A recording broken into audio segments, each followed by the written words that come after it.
नमस्कार दोस्तों,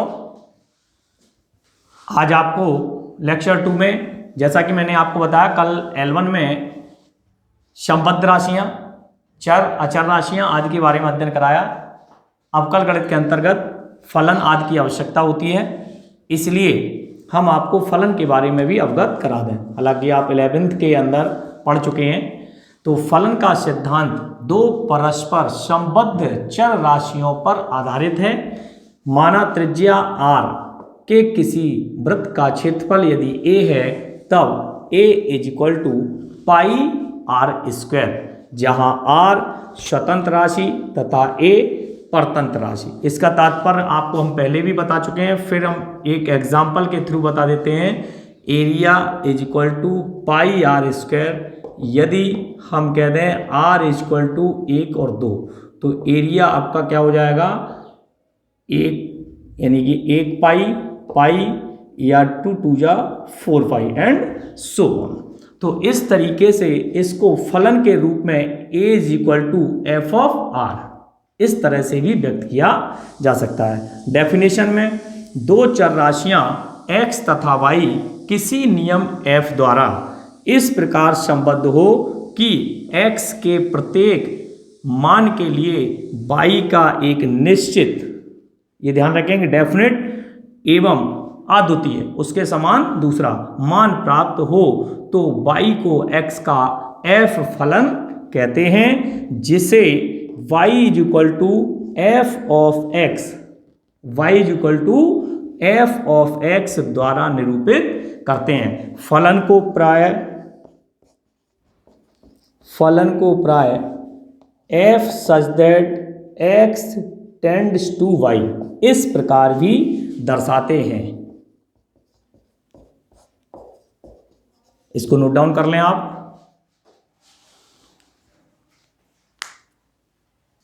देखेंगे बच्चों, फलन का मान, यदि हम कहें फलन का मान ज्ञात करना है तो फंक्शन की वैल्यू कैसे फाइंड की जाती है। तो हम मान लेते हैं बिंदु x = a पर फंक्शन ऑफ x का मान, यानी कि x के स्थान पर क्या पुट कर दिया जाता है, a। तो फंक्शन का मान क्या हो गया, function of a। For example, function of x = x² + k 2x + k 5। अब हमने कहा कि यदि x = 2 के लिए इसका फंक्शन का मान फाइंड करें, तो फंक्शन ऑफ 2 जहां जहां x है उसकी जगह क्या रख दें, 2, और 2 × 2 + k 5। यहां पर 4 + 5, 2 2 जा 4, 2 2 जा 4 और +5, 4 और 4 8 और 5 30। यही आपका आंसर होगा। अब आप मानचित्र के आधार पर फलन की परिभाषा, ये सभी लोग नोट डाउन कर लेंगे। मानचित्र, या हम कह सकते हैं मैपिंग के द्वारा, ठीक है, प्रतिचित्रण के द्वारा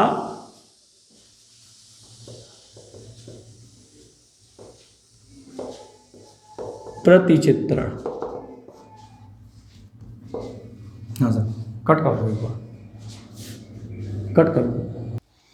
प्रचित्रण द्वारा फलन की परिभाषा में यदि x तथा y दो अरिक्त समुच्चय इस प्रकार हों और किसी नियम f द्वारा x का प्रत्येक अवयव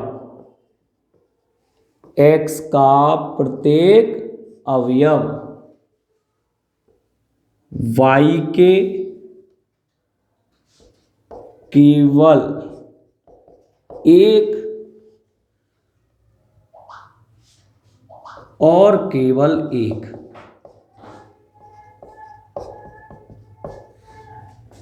या अद्वितीय,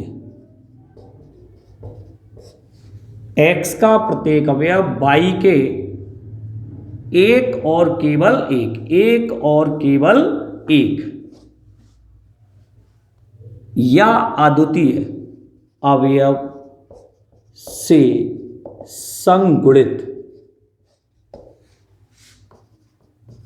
हो, तो इसे फलन कहते हैं। इसे प्राय f such that x tends to y, f such that x tends to y द्वारा निरूपित करते हैं। फिर से समझ लें एक बार। जब मैंने बताया है तो थोड़ा सा आप समझ लें। इस तरीके से इसमें मान लीजिए ABC, इधर 1 2 3, A का प्रतिबिंब 3 से, B का 1 से और C का 2 से। तो मैंने यही लिखाया समुच्चय x का प्रत्येक अवयव y के एक और केवल एक या अद्वितीय मीन्स केवल एक और केवल एक या अद्वितीय अवयव से संगुणित हो तो इसे फलन कहते हैं। इसे प्रायः f such that x tends to y द्वारा निरूपित करते हैं और इसको डायग्राम इस तरीके से आरेख द्वारा भी प्रस्तुत करते हैं। इसको आप नोट डाउन कर सकते हैं। ठीक है भाई, नोट डाउन कर लें। देखेंगे आप यहां पर सम फलन इवन फंक्शन माना y equal to F of X, चर x का कोई फलन है अर्थात एफ ऑफ एक्स में x के स्थान पर माइनस एक्स रखने पर, तो जब हम माइनस एक्स रखते हैं तो f ऑफ माइनस एक्स बराबर, और यदि हमें पॉजिटिव f ऑफ x प्राप्त हो तो ऐसे सभी फलन क्या कहलाते हैं? सम फलन कहलाते हैं। For example f of x बराबर एक्स स्क्वायर। अब हम माइनस एक्स रखेंगे, जब हम x के स्थान पर माइनस एक्स रखेंगे तो ये माइनस एक्स का स्क्वायर बन जाएगा और इस प्रकार ये एक्स स्क्वायर, माइनस का वर्ग क्या हो गया प्लस और एक्स का स्क्वायर एक्स स्क्वायर, इसलिए ये क्या बन गया एफ ऑफ एक्स, जैसा कि मैंने अभी अभी आपको यहाँ बताया।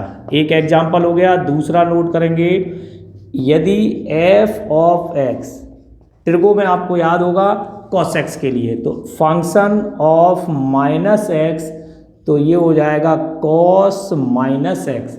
कॉस कैसा फलन है? सम फलन, इसलिए इसकी वैल्यू कैसी हो जाती है? पॉजिटिव, इसलिए ये क्या बन गया एफ ऑफ एक्स। इसलिए ये सभी कैसे फंक्शन है? Even function. समझ में आ गया? सम फलन। ठीक है, अब आप इसी में दूसरे फंक्शन की अगर बात करें तो ये होगा विषम फलन। Odd function. ऑड फंक्शन क्या होता है? यदि f ऑफ x में x के स्थान पर माइनस एक्स रख दिया जाए तो क्या होता है? Function of minus x equal to minus f of x. यदि negative of f of x आ जाए, मीन्स x के स्थान पर जब हमने माइनस एक्स रखा तो ये minus f of x negative function of x हो जाता है। इसके लिए आप कुछ उदाहरण देखें, जैसे कि function of x is equal to X cube. हमने यहाँ पर x के स्थान पर चेक कर लें, माइनस एक्स रखेंगे तो माइनस एक्स की पावर 3 और माइनस 1 की पावर 3 तो माइनस और x की घात 3, क्या मिल गया? माइनस के function of x। Second example trigo का ले लेते हैं, f of x is equal to sine x, तो function of minus x is equal to क्या पढ़ेंगे? साइन माइनस एक्स, और साइन माइनस एक्स विषम फलन है इसलिए माइनस बाहर आ जाएगा, ये बन जाएगा माइनस एफ ऑफ एक्स। कैसे फंक्शन हो गए? Odd function. ये आपके ऑड फंक्शन कहलाते हैं। आप नोट डाउन कर लें इसको। ठीक है, बीजीय फलन एलजेब्रिक फंक्शन। चर राशि x की विभिन्न संख्यात्मक घातों वाला ऐसा फलन जिसमें पदों की संख्या निश्चित हो बीजीय फलन कहलाता है। यहाँ पर x की घात जो है वो इस तरह से नहीं हो सकती है कि उसमें मतलब 100% पॉजिटिव, ऐसा कुछ नहीं है। ठीक है, तो फर्स्ट में F of X is equal to X cube plus K 5x square plus 7। देखिए निश्चित पद है, कोई अनिश्चित फलन नहीं है। F of X is equal to X square plus 2 root X plus K 2। यहाँ पर रूट एक्स आ गया, इसका मतलब x की power 1/2। F of x x plus a की होल पावर 3/2। और एक एग्जांपल देखें, function of x is equal to x की पावर 3 प्लस 3x की पावर -2 और प्लस 5 एंड एक्सेट्रा। तो आप देख सकते हैं यहाँ पर माइनस में है, भिन्न रूप में है, अंडर रूट में है, तो ये सभी एल्जेब्रिक एक्सप्रेशन कहलाते हैं। ठीक है ना। अब बात करते हैं परिमेय फलन। यहाँ अंतर समझना दोनों में, जो बच्चे इसमें अंतर समझ जाते हैं उनको कतई दिक्कत नहीं होती है। Rational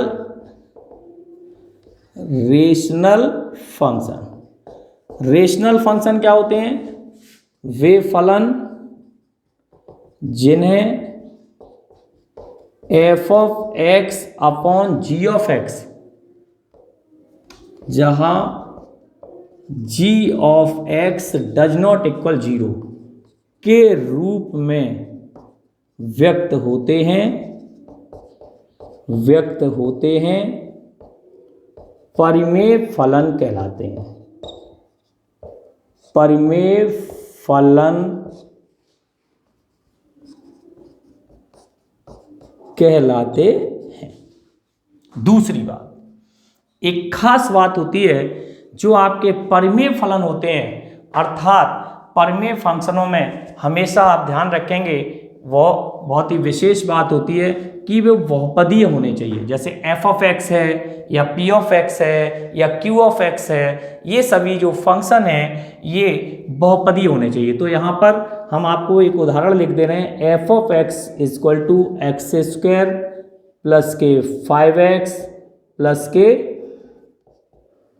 12 upon x square plus के 3x और प्लस के 6, ये हमने लिख दिया। तो यहाँ पर आप देख सकते हैं ये जो फंक्शन है ये कैसा है? बहुपदीय। कैसा है? बहुपदीय फलन, पॉलिनोमियल है। और ये भी कैसा है? बहुपदीय है ना। तो बहुपदीय फलन, पॉलिनोमियल फंक्शन के बारे में भी हमें विशेष जानकारी होनी चाहिए। पॉलिनोमियल जो फंक्शन होते हैं उनकी खासियत होती है कि हम उनको किस तरीके से लिखें। तो आप उन पे देखिए, यदि x की घात जो n होती है वो सदैव धनात्मक पूर्णांक होनी चाहिए। कैसी होना चाहिए? सदैव धनात्मक पूर्णांक होना चाहिए। n जो है n यानी कि x पावर n, तो यहाँ देखो 2 है, यहाँ 1 है, यहाँ 2 है, यहाँ 1 है, तो ही वो पॉलिनोमियल अर्थात बहुपदीय फलन कहलाते हैं। इनमें से कोई भी बहुपदीय फलन हो सकता है क्या? हाँ बिल्कुल हो सकता है, ये बहुपदीय फलन है, लेकिन ये नहीं है और ये भी नहीं है। क्यों नहीं है? क्योंकि x की घात 3/2। तो यहाँ पर धनात्मक पूर्णांक, कैसा काम है? धनात्मक, तो धनात्मक भी है और पूर्णांक भी है, इसलिए ये बहुपदीय फलन है। बाकी ये दोनों तीनों बहुपदीय फलन, यहाँ देखो नेगेटिव घात आ गई, तो इसका मतलब क्या हुआ कि ये बहुपदीय फलन नहीं है। ये कैसे फलन पढ़े जाएंगे? बीजीय या बीजगणितीय फलन। आप इसको नोट डाउन कर लें। हाँ बच्चों, अबीजीय फलन अभी हमने बताया, बीजीय फलन, परिमेय फलन और बहुपदीय फलन। अब हम बात करेंगे सबसे पहले अबीजीय फलनों के अंतर्गत। मैं आपको बता दूं I, L, T और E ये आते हैं। ठीक है, इनका शॉर्ट नेम है। तो सबसे पहले ये हमने लिखा है T, trigonometric function. Trigonometric function जैसा कि आप जानते हो T रेशियो में यानी कि 6 होते हैं। क्या होते हैं? Sine X, cos X, tan X, cot X, sec X, and cosec X etcetera. तो ये 6 जो होते हैं वो आपके ट्रिगोनोमेट्रिक फंक्शन, इसको हम साइन फलन बोलते हैं, इसको कोसाइन फलन बोलते हैं, इसको टेंजेंट फलन बोलते हैं, इसको कॉटेंजेंट फलन बोलते हैं, इसको सीकेंट फलन बोलते हैं, इसको कोसेकेंट फलन बोलते हैं। इनके नाम हैं, इन्हें आप अवश्य ही जानें। बी, इसके बाद आता है प्रतिलोम। प्रतिलोम त्रिकोणमितीय फलन, इनवर्स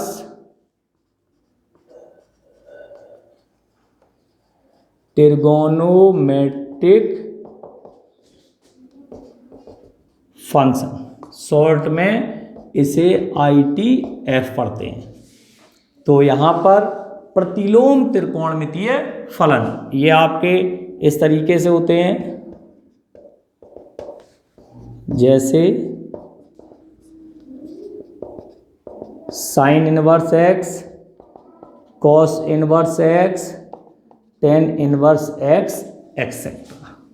सी, इसके बाद आता है इनवर्स हो गया, टी हो गया, लघु गणकीय फलन,